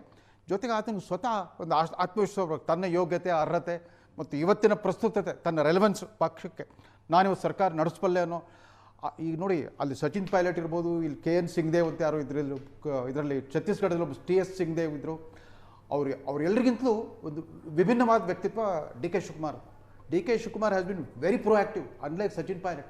ಇಡೀ ಪಕ್ಷದ ಜವಾಬ್ದಾರಿ, ಬರೀ ಕರ್ನಾಟಕ ಜವಾಬ್ದಾರಿ ಇಲ್ಲ, ಮಹಾರಾಷ್ಟ್ರದ ಜವಾಬ್ದಾರಿ, ಗುಜರಾತ್ ಜವಾಬ್ದಾರಿ, ದಿಲ್ಲಿ ಜವಾಬ್ದಾರಿ ಎಲ್ಲನೂ ವಹಿಸ್ಕೊಂಡು ರಿಸ್ಕು ತೊಗೊಂಡು, ಸೊ ಅದರಿಂದ ಅವ್ರಿಗೊಂಥರ ಈಗ ಒಂದು ತುಡಿತ ಬಂದುಬಿಟ್ಟಿದೆ. ಇಷ್ಟೆಲ್ಲ ಮಾಡಿದರು, ನನಗೆ ಈಗಲೂ ಅರ್ಹತೆ ಇಲ್ಲದೆ ಇದ್ದರೆ ಇನ್ಯಾವಾಗ ಸಿಗುತ್ತೆ, ಈಗ ಅವಕಾಶ ಕೊಡಿದ್ರೆ ಇನ್ಯಾವಾಗ ಅವಕಾಶ ಸಿಗುತ್ತೆ ಅನ್ನೋದು. ಆದರೆ ಸಿದ್ದರಾಮಯ್ಯನವರು ಅವ್ರದ್ದು ತಮ್ಮದೇ ಸ್ಟ್ರಾಟಜಿಗಳು, ಕೌಂಟರ್ ಸ್ಟ್ರಾಟಜಿಗಳು ಮಾಡ್ತಾ ಇರ್ತಾರೆ. ಆದರೆ ಸಿದ್ದರಾಮಯ್ಯ ಕೂಡ ಅರ್ಥ ಮಾಡ್ಕೊಳ್ಬೇಕು, ಇವತ್ತು ಅವ್ರು ಎದುರಿಸ್ತಿರೋ ಪ್ರಶ್ನೆ ಮುಂದಿನ ವರ್ಷ ನರೇಂದ್ರ ಮೋದಿ ಕೂಡ ಎದುರಿಸಬೇಕಾಗುತ್ತೆ. ಪ್ರಕೃತಿ ನಿಯಮಗಳಿಗೆ ವಿರುದ್ಧವಾಗಿ ನೀವು ಎಷ್ಟು ದಿವಸ ಹೋಗ್ಲಿಕ್ಕೆ ಸಾಧ್ಯ? ನಿಮ್ಮಲ್ಲಿ ಒಂದು ಮೊದಲಿನ 5 ವರ್ಷಗಳ ಅವಧಿ ಆ ಚಲನಶೀಲತೆ ಇಲ್ಲ ನಿಮ್ಮ ಸರ್ಕಾರದಲ್ಲಿ. ಸ್ಥಗಿತತೆ, ಜಡತ್ವ, ಒಂದು ಇಂಡಿಫರೆನ್ಸ್, ಒಂದು ಪಾಲಿಸಿ ಪ್ಯಾರಲಿಸಿಸ್ ಅಂತ ಇನ್ನು ಹೇಳ್ಬಿಡ್ಬೇಕಾಗುತ್ತೆ. ಆ ಸ್ಥಿತಿಗೆ ಬಂದು ನಿಂತುಬಿಟ್ಟಿದೆ. ಯಾವ ಮಂತ್ರಿ ಯಾವ ಇಲಾಖೆ ನಿರ್ವಹಿಸಿ, ಯಾಕಂದ್ರೆ ಇಲಾಖೆಗಳ ಬಗ್ಗೆ ಮಾತಾಡೋಂತೂ ನಿಲ್ಲಿಸಾಗಲೇ 4-6 ತಿಂಗಳು ಆಗೋಗ್ಬಿಡ್ತು. ಕಳೆದ ಲೋಕಸಭಾ ಚುನಾವಣೆ ಮುಗಿದಾಕ್ಷಣವೇ ಶುರುವಾಯಿತು ಈ ಪ್ರಶ್ನೆ, ಅಧಿಕಾರ ಹಸ್ತಾಂತರ ಆಗುತ್ತಾ ಇಲ್ವೋ, ಮುಂದುವರಿತಾರೋ ಅಥವಾ ಬಿಟ್ಕೊಡ್ತಾರೋ. ಅಂತಿಮವಾಗಿ ನೋಡಿ, ಈಗ ತೀರ್ಮಾನ ಹೈಕಮಾಂಡ್ಗೂ ಸಾಧ್ಯ ಇಲ್ಲ. ತೀರ್ಮಾನ ಇರೋದು, ಇದಕ್ಕೆ ಪರಿಹಾರ ಇರೋದು ಸಿದ್ದರಾಮಯ್ಯವ್ರ ಕೈಯಲ್ಲಿ. ಅವರೇ ಏನಾದರೂ ಸ್ವಯಂ ಪ್ರೇರಿತವಾಗಿ ಬಿಟ್ಟುಕೊಡೋ ಒಂದು ಧೀಮಂತಿಕೆ ಮತ್ತು ಹೃದಯ ವೈಶಾಲ್ಯತೆ ತೋರಿಸಿದ್ರು ಮಾತ್ರ ಆಗುತ್ತೆ ಹೊರತಾರೆ. ಅವರು ಹೈಕಮಾಂಡ್ ಯಾವುದೇ ಯಾಕೆ ಬಿಟ್ಕೊಡ್ತಾರೆ? ಹೈಕಮಾಂಡ್ಗೆ ಇದು ಭಾಳ ಹೈ ರಿಸ್ಕ್ ಆಪರೇಷನ್ ಆಗಿಬಿಟ್ಟಿದೆ. ಆದರೆ ಸಿದ್ದರಾಮಯ್ಯನವರು ತಾವೇ ಸ್ವತಃ ಬಿಟ್ಕೊಡ್ಬೇಕು, ಯಾಕೆ ಬಿಟ್ಕೊಡ್ತಾರೆ? ಒಂದು ರೀಸನ್ ಹೇಳಿ ನನಗೆ. ರೀಸನ್ ಯಾಕೆ ಅಂತಂದ್ರೆ, ಅಲ್ಲ, ಅವರು ಅರ್ಥ ಮಾಡ್ಕೊ, ಈಗ he's a defending champion, he's a challenger. This challenger is emerging stronger day by day. Public perception ಕೂಡ ಅರೆ ಇವನು ಇಷ್ಟೊಂದು ಅವನ ವ್ಯಕ್ತಿತ್ವನೇ ಪರಿವರ್ತನೆ ಮಾಡ್ಕೊಂಡ್ಬಿಟ್ಟಿದ್ದಾನೆ ವ್ಯಕ್ತಿ DK ಶಿವಕುಮಾರ್, ಯಾಕೆ ಕೊಡಬಾರ್ದು, ಒಂದು ಚಾನ್ಸ್ ಯಾಕೆ ಕೊಡಬಾರ್ದು ಅಂತ ಜನರ ಈವನ್ BJPಗೆ ಮತ ಹಾಕೋ ಜನ ಕೂಡ ಮಾತಾಡ್ಕೊಳ್ಳೋಂಗಾಗಿದೆ. ಯಾಕಂದರೆ ಅನೇಕ ವಿಷಯಗಳ ಬಗ್ಗೆ ಇತ್ತೀಚೆಗೆ ತುಂಬ ಪ್ರಬುದ್ಧವಾಗಿ ಅವರು ಅಭಿಪ್ರಾಯ ವ್ಯಕ್ತಪಡಿಸೋಕೆ ಶುರು ಮಾಡಿದ್ದಾರೆ. ಮೊದಲೆಲ್ಲ ಮಧ್ಯಮ ವರ್ಗ ಅಂದ್ರೆ ಮೂಗು ಮುರಿತಾ ಇದ್ರು, ಕಾಂಗ್ರೆಸ್ ನಮಗೆ ಓಟ್ ಹಾಕಲ್ಲ, ಅವರೆಲ್ಲ BJP JDSಗೂ ಹಾಕೋರು ಅಂತಿದ್ರು. ಹಾಗಿಲ್ಲ, ಮಧ್ಯಮ ವರ್ಗ ಕೂಡ ಒಂದು ರೀಚ್ ಔಟ್ ಪ್ರಜ್ಞಾಪೂರ್ವಕವಾಗಿ ಮಾಡ್ತಾ ಬಂದ್ದಾರೆ. ಒಂದು ಅಲ್ಲ, ಸರ್ಕಾರದ ವೋಟ್ ಬ್ಯಾಂಕ್ ಬೆಂಬಲಿಸುತ್ತೆ. ಒಟ್ಟಾರೆ ಸ್ವರೂಪ ಹೆಂಗಿದೆ, governance has collapsed. People want A change. ಅದು ಆಮೇಲೆ ಇನ್ನೊಂದು ಕಾರ್ಯಕರ್ತರು ಮನಸ್ಸಿಗೆ ಯಾವುದು ಮಾನದಂಡ ಇಲ್ಲ ಸರ್. ಅಭಿಪ್ರಾಯ ಅಂತ ಆಗಬಹುದೇ ಹೊರತು ಅದಕ್ಕೆ ಮಾನದಂಡ ಇಲ್ಲ ಅಳಿಯೋದಕ್ಕೆ. ಎಷ್ಟು % ಜನ ಗೌರ್ಮೆಂಟ್ ಅನ್ನ ಪರವಾಗಿದ್ದಾರೆ, ಎಷ್ಟು % ಜನ ಮಂತ್ರಿಮಂಡಲ ರಚನೆಯಲ್ಲಿ ಪ್ರದೇಶವಾರು, ಜಾತಿವಾರು ಪ್ರಾತಿನಿಧ್ಯ ಅವೆಲ್ಲ ಚರ್ಚೆ ಬರುತ್ತೆ. ಬಟ್ ಮುಖ್ಯಮಂತ್ರಿ, ನಮ್ಮಲ್ಲಿ ಸರ್ವಶ್ರೇಷ್ಠ ನಾಯಕ ಯಾರು ಅಂತ ಹೇಳ್ಕೊಳಕ್ಕೆ ಯಾವ ಪಕ್ಷದೂ ತಯಾರಿಲ್ಲ. ಯಾಕಂದ್ರೆ ಪರಸ್ಪರ ವೈಮನಸ್ಸು, ಪೈಪೋಟಿ ಯಾವ ಥರದ್ದಿರ್ತದೆ. Nobody is able to say he the best man to lead us ಅಂತ ಒಬ್ರು ಹೇಳೋಲ್ಲ. ಈವನ್ ಸಿದ್ದರಾಮಯ್ಯನವ್ರ ಪರವಾಗಿ ಗಟ್ಟಿಯಾಗಿ ಮಾತಾಡ್ತಿದ್ದವ್ರೆ ಮೆತ್ತಗೆ ಅವ್ರ ಧ್ವನಿ ಮಂದವಾಗ್ತಾ ಬಂದ್ಬಿಡ್ತು. ಬಹುತೇಕ ಮಂತ್ರಿಗಳು ಸೈಲೆಂಟ್ ಮೋಡ್ ಹೋಗಿ 2 ತಿಂಗಳಾಯ್ತು. ಇದ್ರ ಬಗ್ಗೆ ಮಾತಾಡೋದು ನಿಲ್ಲಿಸ್ಬಿಟ್ರಿ. ಯಾಕಪ್ಪ ರಿಸ್ಕ್ ಅಂತ ಒಬ್ಬರೇ ಮಾತಾಡಿದ್ದು ಕೃಷ್ಣ ಬೈರೇಗೌಡ ಮಾತ್ರ. ನಮ್ಮ ಮಂತ್ರಿಗಳಿಗೆ ಮಾತ್ರ ಆ ಥರ ಡೈರೆಕ್ಷನ್ ಇತ್ತು. 2.5 ವರ್ಷದ ನಂತರ ನಿಮ್ಮಲ್ಲಿ ಅನೇಕರು ಬೇರೆಯವ್ರಿಗೆ ಅವಕಾಶ ಮಾಡಿಕೊಡ್ಬೇಕು ಅಂತ ನಾನಂತೂ ತಯಾರಿದ್ದೀನಿ. ಅವ್ರು ಒಬ್ಬರನ್ನ ಬಿಟ್ಟು ಉಳಿದವ್ರು ಯಾರು ಆ ಮುಚ್ಚುಮರೆ ಇಲ್ಲದೆ ಬಿಚ್ಚು ಮನಸ್ಸಿದ್ದು ಯಾರೂ ಮಾತಾಡ್ತಾರೆ. ಅಯ್ಯೋ ನಮ್ಮ ಕೆಲಸ ಉಳಿದ್ರೆ ಸಾಕು, ಹೊಸ ಗೌರ್ಮೆಂಟ್ ನಮ್ಗೆ ಸಿಗುತ್ತೋ ಇಲ್ಲೋ ಆ ಗೊಂದಲದಲ್ಲಿ ಸಿಕ್ಕಾಕೊಂಡ್ಬಿಟ್ಟಿದ್ದಾರೆ. ಹೀಗಿದ್ದಾಗ ಗವರ್ನೆನ್ಸ್ ಸಫರ್ಡ್, ಆಡಳಿತ ಕುಸಿದು ಬಿಡ್ತಾ ಇದೆ, ಶಿಥಿಲವಾಗ್ತದೆ, ಸರ್ಕಾರದ ಆಡಳಿತ ಶಿಥಿಲಗೊಳ್ತಾ ಇದೆ, ಅಧಿಕಾರಿಗಳಿಗೆ ಒಳ್ಳೆ ಸುವರ್ಣಾವಕಾಶ ಇದೆ. ಈ ಥರ ಇದ್ಬಿಟ್ರೆ ಸ್ವತಃ ಮುಖ್ಯಮಂತ್ರಿನೇ ಈ ರೀತಿಯ ಅನಿಶ್ಚಿತತೆ, ಅಸ್ಥಿರತೆ, ಅಭದ್ರತೆ ಎದುರಿಸ್ತಿರುವಾಗ ಜನ ಬಯಸೋದು ಆಡಳಿತ ನಡೆಯಲಿ. ನೀವು ಯಾರು ಇದನ್ನು ಇಷ್ಟು ಸುದೀರ್ಘವಾಗಿ ಇಳಿಬಾರ್ದಾಗಿತ್ತು. 1.5 ವರ್ಷದಿಂದ ಲೋಕಸಭಾ ಚುನಾವಣೆ ಆದಾಗಿಂದ ಇದೇ ಪರಿಸ್ಥಿತಿ ಬಂದ್ಬಿಡ್ತು. ಎಸ್, ಶಂಕರ್ ಶೆಟ್ರ, ನೀವು ಹೇಗೆ ವ್ಯಾಖ್ಯಾನ ಮಾಡ್ತೀರಿ ಮಲ್ಲಿಕಾರ್ಜುನ ಖರ್ಗೆ ಅವರ ಹೇಳಿಕೆಯನ್ನು? 2.5 ವರ್ಷದಿಂದ ಒಪ್ಪಂದ ಆಗಿತ್ತೋ ಇಲ್ಲೋ ಅನ್ನೋ ಸಂಶಯ ಹುಟ್ಟಾಕೋಂಗಿದೆ ಅದು ಹೇಳಿಕೆ. ಸ್ಥಳೀಯವಾಗಿ ಹುಟ್ಟಿಕೊಂಡಿರುವ ಸಮಸ್ಯೆ ಸ್ಥಳೀಯವಾಗಿ ಬಗೆಹರಿಸ್ಕೊಳ್ಬೇಕು ಅಂತಂದ್ರೆ ಒಪ್ಪಂದ ಆಗಿದೆ ಇಲ್ಲೊಂದು ಕೆಲವು ಸಲ ಡಿಸ್ಕಸ್ ಮಾಡಿ. ಈಗ ನಿನ್ನೆ ಮಲ್ಲಿಕಾರ್ಜುನ ಖರ್ಗೆ ಅವರ ಸ್ಟೇಟ್ಮೆಂಟ್ ನೋಡಿದ್ದಾರೆ. It is advantage Siddaramaiah and Siddaramaiah. So advantage Siddaramaiah, advantage Siddaramaiah, yes, and so Siddaramaiah is in driver seat. ಅವ್ರು ಹೇಳ್ತಾರೆ ಏನಂದರೆ, ಇದುವರೆ ಹೈಕಮಾಂಡ್ ಅವ್ರು ನಾವು ಇಂಟರ್ಫಿಯರ್ ಆಗೋದಿಲ್ಲಪ್ಪ, ನೀವು ಇತ್ಯರ್ಥ ಮಾಡ್ಕೊಳ್ಳಿ ಅಂತ. ಇತ್ಯರ್ಥ ಮಾಡ್ಕೊಳ್ಳಿ ಅಂತೇಳಿ ರೇಷ್ಮೆ ಅವರು ಹೇಳಿದಾಗ ಅವ್ರು ಸೀಟ್ ಬಿಟ್ಟು ಕೊಟ್ಟು ಹೋಗಬೇಕು. ಅವ್ರು ಸೀಟ್ ಬಿಟ್ಟು ಹೋಗ್ಲಿಕ್ಕೆ ತಯಾರಿದ್ದಾರಾ? ಅದು ಪ್ರಶ್ನೆ. ಮತ್ತೇನು ಗೊತ್ತಾ, ಆದರೆ ಮತ್ತೊಂದು ಪಾಯಿಂಟ್ ಸೇರಿಸ್ತಾರೆ ನಿನ್ನೆ ಅವರು ಇದರಲ್ಲಿ ಖರ್ಗೆ ಅವರು. ತಾನು ಒಬ್ಬನೇ ಪಕ್ಷ ಕಟ್ಟಿದ್ದು, ತನ್ನಿಂದಲೇ ಪಕ್ಷ ಅಧಿಕಾರಕ್ಕೆ ಬಂದದ್ದು, ಇದೀಗೆ ಹೇಳಬಾರ್ದು. ಇದನ್ನು ಯಾರು ಹೇಳ್ತಿರೋದು? ಅರ್ಥ ಆಯ್ತು. ನಾವು ಹೆಸರು ಹೇಳಲಿಕ್ಕೆ ಬಿಲ್ಲ. ನಾವು ಯಾಕಂದರೆ ಇಂಡಿಪೆಂಡೆಂಟ್ ಯಾವುದೇ ಪಕ್ಷನ ವಹಿಸ್ಕೊಳಿಸಿ, ಅವರ CM ಕಡೆನೂ ಇಲ್ಲ, ನಾವು CM ಕಡೆಗಿಲ್ಲ, ನಿರ್ಲಿಪ್ತವಾಗಿ ನ್ಯೂಟ್ರಲ್ ಆಗಿ ಮಾತಾಡೋದು. ಅವರ 2 ಹೇಳಿಕೆಯಿಂದ ಒಂದೇ ನಿಮ್ಮ ಸ್ಟೇಟ್ ಲೆವೆಲಲ್ಲೇ ಸಾಲ್ವ್ ಆಗಬೇಕು, ಮತ್ತೊಂದು ತನ್ನಿಂದಲೇ ಆದದ್ದು, ತಾನೇ ಗೌರ್ಮೆಂಟ್ ಬರೀ ಕಾರಣ ಅಂತ ಹೇಳಬಾರ್ದು ಅಂತ ಹೇಳಿರ್ತಾರೆ. ಇದು ಯಾರಿಗಂತ? ಸೊ ಆ 2 ಪಾಯಿಂಟಿಂದ ಅದಕ್ಕಾಗಿ ನಾನು ಅಡ್ವಾಂಟೇಜ್ ಸಿದ್ದರಾಮಯ್ಯ ಅಂತ. ಇನ್ನು ಸಿದ್ದರಾಮಯ್ಯನವ್ರು ಏನು ಹೇಳ್ತಾರೆ, ಬಿಟ್ಕೊಳ್ಳಿತಾ ಇಲ್ಲ ಆ ಒಪ್ಪಂದ. ಇವ್ರ ಹತ್ರ ಸೋಫಾರ್ ನನಗೆ ಹೇಳಿದೆ ನಿಮಗೆ, ಇವ್ರ ಹತ್ರ ಮೇಜರ್ ಪ್ಲಸ್ ಪಾಯಿಂಟ್ ಅಂದರೆ DK ಶಿವಕುಮಾರ್ ಒಪ್ಪಂದ ಅಂತ. ಆ ಒಪ್ಪಂದ ಕೂಡ ಒಪ್ಪಂದ ಆಗೇ ಇಲ್ಲ ಅಂತ ಇವ್ರು ಹೇಳಿಬಿಟ್ರಲ್ಲ. ಆಗಿದೆಲ್ಲ ಡಿಫರೆಂಟ್. ಇವ್ರು ಹಾಗೆ ಬಿಟ್ಟರು, ಹೇಳಿಬಿಟ್ರು ಒಪ್ಪಂದ ಆಗಿಲ್ಲ ಅಂತ. ಸೊ ಇದುವರೆಗೆ ಅವ್ರ ಪ್ಲಸ್ ಪಾಯಿಂಟ್ ಅದು ಒಪ್ಪಂದ ಆಗಿದೆ ಅಂತ. ಯಾರ ಹತ್ರ? ಇವ್ರ ಹತ್ರ DK ಶಿವಕುಮಾರ್ ಹತ್ರ. ನಿಮ್ಮ ಪ್ರಕಾರ ಒಪ್ಪಂದ ಆಗಿರಬೇಕು ಅಂತ. ಒಪ್ಪಂದ ಆಗಿಲ್ಲದೆ ಇದು ಇಲ್ಲಿ ತನಕ ಚರ್ಚೆಗೆ ಬರಲ್ಲ. ಇದು ಒಂಥರ ಒಪ್ಪಂದ ಆಗಿರಬೇಕು. ಬಟ್ ಯಾವ ರೀತಿ ಒಪ್ಪಂದ ಅದು ಪಬ್ಲಿಕ್ ಡೊಮೈನಲ್ಲಿ ಇದುವರೆಗೂ ಇಲ್ಲ. 2.5 ವರ್ಷವ, 2 ವರ್ಷವ, 3 ವರ್ಷವ, ಏನು ಪಬ್ಲಿಕ್ ಡೊಮೈನಲ್ಲಿ ಇಲ್ಲ. ಮತ್ತೇನು ಗೊತ್ತು, ಸಿದ್ದರಾಮಯ್ಯ ಅವ್ರದ್ದೇ ಆದ ಒಂದು ಇದು ಉಂಟು. ಏನಂದರೆ ತುಂಬ ಅದೃಷ್ಟಶಾಲಿ ರಾಜಕಾರಣ ಅಂತ ಹೇಳ್ಬೋದು. ನೋಡಿ, 2006ರಲ್ಲಿ ಅವರು ಕಾಂಗ್ರೆಸ್ ಪಕ್ಷ ಸೇರಿದ್ದಾರೆ. 2008ರಿಂದ ಅವರು ಪವರಲ್ಲೇ ಇದ್ದಾರೆ. ಅದೇ ಅಲ್ಲ, 10 ವರ್ಷ 20 ವರ್ಷ 18 ವರ್ಷನ CLP ಲೀಡರ್ ಇರೋರು. ಐದರ್ ಇನ್ ದಿ ಗೌರ್ಮೆಂಟ್ ಅವರಿಂದ ಅಪೋಸಿಷನ್. ಮಧ್ಯದಲ್ಲಿ 1 ವರ್ಷ ಇದಾಗಿದ್ರು. ಆಗ್ಲೂ ಜಾಯಿಂಟ್ ಆಕ್ಷನ್ ಕಮಿಟಿದು ಚೇರ್ಮನ್ ಯಾರು? ನಿಮ್ಮ JDS ಮತ್ತು ಇವರು ಸಮನ್ವಯ ಸಮಿತಿ. ಇಂಗ್ಲೀಷಲ್ಲಿ ಹೇಳಿದೆ, ನೀವು ಕನ್ನಡದಲ್ಲಿ ಅಷ್ಟೇ. ಅದೃಷ್ಟವಂತ ಎಂದು ಅಂತ. ಮತ್ತೆ ಅವರು ಕೆಲವು ಸಲ ನೋಡಿ, ಅವ್ರ ಹತ್ರ ಕೆಲವು ಪಾಯಿಂಟ್ ಇದ್ದಲ್ಲ ಹೈಕಮಾಂಡ್ ಎಲ್ಲ ಲೆಕ್ಕಕ್ಕೆ ತಗೊಳ್ಳೋದೆ. ವೋಟ್ ಬ್ಯಾಂಕ್ ಯಾರ ಹತ್ರ ಉಂಟು, ಮುಂದೆ ಸಪೋಸ್ ಯಾರಿದ್ರೆ ಒಳ್ಳೆಯದು, ಇದೆಲ್ಲ ಅವರು. ನಾನು ಹೇಳಿದ ಹೈಕಮಾಂಡ್ ಯಾವ ಡಿಸಿಷನ್ ತಗೊಳ್ಳುವಾಗ ಪಕ್ಷದ ಹಿತದೃಷ್ಟಿಯಿಂದ, ಸರ್ಕಾರದ ಹಿತದೃಷ್ಟಿಯಿಂದ ಡಿಸಿಷನ್ ತಗೊಳ್ಬೇಕು. ಅದು ಯಾರ ಕಡೆ ತಗೊಳ್ತಾರೆ ಅವ್ರಿಗೆ ಬಿಟ್ಟದ್ದು, ನಾವೇನು ಇಂಟರ್ಫಿಯರ್ ಆಗೋದಿಲ್ಲ, ಅದು ಅವ್ರಿಗೆ ಬಿಟ್ಟದ್ದು ಆ್ಯಕ್ಚುಲಿ. ಮತ್ತು ಸಿದ್ದರಾಮಯ್ಯನವ್ರಿಗೂ ಅವರ ಇದು ನೋಡ್ಕೊಂಡು ಬನ್ನಿ, ಕ್ಯಾರೆಕ್ಟ್ರ್. ಅಂಥ ಡೆಪ್ಯೂಟಿ CM ಆಗಿದ್ದರು. ಯಾರು ಇವರು? ನಮ್ಮ ಧರಮ್ ಸಿಂಗ್ ಅವರು ಚೀಫ್ ಮಿನಿಸ್ಟರ್ ಆಗಿರೋ ಡೆಪ್ಯೂಟಿ CM ಕೊಟ್ಟರು. ಅಂಥ ಟೈಮಲ್ಲಿ ಡೆಪ್ಯೂಟಿ CM ಬಿಟ್ಟು ಬಂದು ಆರ್ಡಿನರಿ ವರ್ಕರ್ ಬಂದು ಹೊಸ ಪಾರ್ಟಿ ಕಟ್ತಾರೆ, ಅದು ಫೇಲಿಯರ್ ಆಗ್ತದೆ, ಕಾಂಗ್ರೆಸ್ ಬಂದು ಸೇರ್ಕೊಳ್ತಾರೆ. ಅವ್ರಿಗೆ ರಾಜೀನಾಮೆ ಕೊಡೋದು ಎಂಬುದು ಭಾರಿ ಸುಲಭ, ಮೊದಲಿಂದ ನೋಡ್ತಾ ಇದ್ದೇವೆ. ಮತ್ತೆ ಒಂದ್ಸಲ ನೀವು ಸಣ್ಣ ರೀಸನ್ಗೆ ಅಪೋಸಿಷನ್ ಲೀಡರ್ ರಾಜೀನಾಮೆ ಕೊಟ್ಟದ್ದು ಇನ್ಸ್ಟೆಂಟ್ ಹೇಳ್ತೇನೆ ನಾನು. ಕಡೂರಲ್ಲಿ ಬೈ ಎಲೆಕ್ಷನ್ ಆಗ್ತದೆ. ಇವ್ರದೇ ಕ್ಯಾಂಡಿಡೇಟ್ ಒಬ್ಬ ಕುರುಬ ಕ್ಯಾಂಡಿಡೇಟ್ಗೆ ಅಲ್ಲಿ ಕಡೂರಲ್ಲಿ ಎಲೆಕ್ಷನ್ ಕೊಡ್ತಾರೆ, ಬೈ ಎಲೆಕ್ಷನ್ ಸೋಲ್ತದೆ. ಆಗ ಈ ಹೊಣೆ ನಾನೇ ಹೊರ್ತೇನೆ ಹೋಗಿ. ಆಗ ಅಧ್ಯಕ್ಷರಾಗಿದ್ದದ್ದು ಸೋನಿಯಾ ಗಾಂಧಿಯವರು. ಆ ಸೋನಿಯಾ ಗಾಂಧಿಯವರು ರಾಜೀನಾಮೆ ಕೊಟ್ಟು ಬರ್ತಾರೆ. ಇಲ್ಲಪ್ಪ, ನೀನು ನನ್ನ ಆಕ್ಸೆಪ್ಟ್ ಮಾಡೋದಿಲ್ಲ, ಇಲ್ಲ ನೀನೇ ಕಂಟಿನ್ಯೂ ಹೋಗಂತೆ. 2ನೇ ಸಲ ಕ್ರಾಸ್ ಔಟಿಂಗ್ ಆಗ್ತದೆ. MLCಗೆ ಕ್ರಾಸ್ ಔಟಿಂಗ್ ಆಗ್ತದೆ. ತಾನು ಒಬ್ಬ CLP ಲೀಡರ್ ಆಗಿರುವಾಗ ಆಯ್ತಾ, ತನ್ನ ಕ್ರಾಸ್ ಔಟ್ ಹಂಗೆ ಆಗ ಇದಕ್ಕೂ ನಾನು ಜವಾಬ್ದಾರಿ, ನಾನಿಲ್ಲ, ನನ್ನ ಅಧ್ಯಕ್ಷನ ಇದು ಅಪೋಸಿಷನ್ ಆಗಿರೋ ನನ್ನ ರಾಜೀನಾಮೆ ಸ್ವೀಕರಿಸಿ ಅಂತೇಳಿ ಬಂದರು. ಆಗಲೂ ಸೋನಿಯಾ ಗಾಂಧಿ ಅವರು ಹಿಂದೆ ಕಳಿಸಿದ್ರು. ಸೊ ಆ ರೀತಿ ಇದು ರ್ಯಾಪಿಡ್ ಕೊಟ್ಟು ಈ ಸಲ ಎಷ್ಟು ಪ್ರೆಷರ್ ಬಂದರೂ ತಾನು ಸೀಟ್ ಬಿಟ್ಟುಕೊಳ್ಳಿಕ್ಕೆ ಅವ್ರು ತಯಾರಿಲ್ಲ. ಅರ್ಥ ಆಯ್ತಲ್ಲ? ಮೇಜರ್ ಇದೆಲ್ಲ ಏನು ಕೊಟ್ಟ ಅವರಿಗೆ ಒಂದು ಅಲ್ಲಿರೋ ಗೌರ್ಮೆಂಟಾ MLAs ಅವ್ರು ಬಿಟ್ಟುಕೊಡುವ ಅಂತ ಹೇಳಿದ್ರು ಕೂಡ ಅವ್ರು ಬಿಟ್ಟುಕೊಳ್ತಾರೆ. ನೀವು ಬಿಟ್ಕೊಂಡು ನಿಮ್ಮನ್ನೇ ನಂಬ್ಕೊಂಡಿದ್ದೇವೆ, ನಿಮ್ಗೆ ಇಷ್ಟು ದಿನ ಸಪೋರ್ಟ್ ಮಾಡಿದ್ದೇವೆ, ಇದು ನನಗೆ ಬರುವ ಸುದ್ದಿ ಪ್ರಕಾರ. ಸೊ ನೀವು ಬಿಟ್ಟು ಹೋಗಲೇಬಾರ್ದು ಅಂತ ಸುತ್ತಲಿನ ಬೆಂಬಲಿಗರು ಒಪ್ತಾ ಇಲ್ಲ. ಅಂತ ನನಗೆ ಇಷ್ಟು ಜನ ಸಪೋರ್ಟ್ ಮಾಡ್ತಾ ಇರುವಾಗ, ಇಷ್ಟು ಬೆಂಬಲಿಗರು ಇರುವಾಗ ನಾನು ಯಾಕೆ ಬಿಟ್ಟುಕೊಳ್ಬೇಕು? ಅವ್ರು ನೋಡಿ, ಎಲ್ಲಾದರೂ ಪಬ್ಲಿಕ್ ಸ್ಟೇಟ್ಮೆಂಟ್ ಅಂತದವ್ರು ಕೊಟ್ಟದ್ದು ಉಂಟು? ಯಾವುದು ಅದ್ರಾಗೆ ನನ್ನಿಂದ ಅಧಿಕಾರಕ್ಕೆ ಬಂತು, ನಾನೇ ಪಕ್ಷಕ್ಕೆ ಇದು ಮಾಡಿ ಅಂತೆಲ್ಲ ಸ್ಟೇಟ್ಮೆಂಟ್ ಕೊಡೋದಿಲ್ಲ. ಆಗ ಅವ್ರು ಹೇಳೋದು ನಿಮ್ಮ ಯಾವಾಗ ಅವ್ರು ಹೇಳ್ತಾರೆ, ಅವ್ರಾಗ ಹೇಳಲ್ಲ. DK ಶಿವಕುಮಾರ್ ಅವರಿಂದ ಅಧಿಕಾರಕ್ಕೆ ಬಂತಲ್ಲ ಅಧ್ಯಕ್ಷರಾಗಿದ್ದಾಗ ಅಂತಂದ್ರೆ, ಯಾರು ಅಧ್ಯಕ್ಷರಾಗಿದ್ರು ಈ ಕೆಲಸ ಮಾಡ್ತಿದ್ರು ಅಂದ್ರು. ಅದೇ ಹೇಳ್ತಾರೆ. ಇವತ್ತು ಪರಮೇಶ್ವರ್ ಅಧ್ಯಕ್ಷರಾಗಿದ್ರು ಇದೇ ಕೆಲಸ ಮಾಡ್ತಿದ್ರು ಅಲ್ಲ, ಪರಮೇಶ್ವರ್ ಹೇಳ್ತಾರಲ್ಲ. ಪರಮೇಶ್ವರ್ ಹೇಳಿದ್ದಾರೆ, ಅಧ್ಯಕ್ಷರಾದವನು ಪಕ್ಷಕ್ಕೆ ಅಧಿಕಾರಕ್ಕೆ ತರೋದು ಅವನ ಕರ್ತವ್ಯ, ಅದಕ್ಕಾಗಿ ಅವನು ಹೋರಾಟ ಮಾಡಬೇಕು. ನಾನು ಹೋರಾಟ ಮಾಡಿದ್ದೆ, ನನ್ನ ಪವರ್, ನಾನು ಅಧ್ಯಕ್ಷರಾಗ ಗೌರ್ಮೆಂಟ್ ಬಂತು, ಆದರೆ ನನ್ನ ಯಾವುದು ಕೊರಟಗೆರೆ ಕ್ಷೇತ್ರದಲ್ಲೇ ನಾನು ಗೆದ್ದು ಬಂದಿರಲಿಲ್ಲ, ಹಾಗಾಗಿ CMಗೆ ನನಗೆ ಅವಕಾಶ ಸಿಕ್ಕಿಲ್ಲ ಅಂತೇಳಿ. ಅರ್ಥಲ್ಲ? ಇದೆಲ್ಲ ಇರುವಾಗ ಸೊ ಇಷ್ಟು ಸುಲಭದಲ್ಲಿ ಇದು ನನ್ನ ಪ್ರಕಾರ ನಾವೆಲ್ಲ ಲಾಸ್ಟ್ 11 ನಾವು ತಿಳ್ಕೊಂಡು ಮ್ಯಾಕ್ಸಿಮಮ್ ಅಂದರೆ ಇದು ಒಂದು ಬಜೆಟ್ ತನಕ ಮುಂದುವರಿಸ್ಬೋದು ಅಂತ ಚೇಂಜ್ ಆಗ್ತದೆ. ಈಗ ನಿನ್ನೆ ಯಾರ್ದು ನಿಮ್ಮ ಖರ್ಗೆ ಅವ್ರದ್ದು ಸ್ಟೇಟ್ಮೆಂಟ್ ನೋಡುವಾಗ ಇದು ಬಜೆಟಿಗೂ ಮುಗಿಯೋದಿಲ್ಲ, ನಿಮ್ಮ ಮೇಗೂ ಯಾವುದು ಪಂಚರಾಜ್ಯ ಈಗ ಚುನಾವಣೆ ಉಂಟಿಲ್ಲ ಅಲ್ಲಿಗೂ ಮುಗಿಯುವುದಿಲ್ಲ, ಇನ್ನು ಮುಂದುವರಿತಾರೆ. ಇದನ್ನು ಮುಗಿಬೇಕಾದ್ರೆ ರೇಷ್ಮೆ ಅವರು ಹೇಳಿದಾಗೆ CMನವರು ಖುದ್ದು ನಾನು ಕುರ್ಚಿ ಖಾಲಿ ಕೊಡ್ತೇನಪ್ಪ ಅಂತ ಹೇಳಿದೆ. ಕುರ್ಚಿಯಲ್ಲಿ ಒಂದು ಸಣ್ಣ ಬ್ರೇಕ್ ಮುಗಿಸ್ಕೊಂಡು ವಾಪಸ್ ಬರ್ತೀನಿ.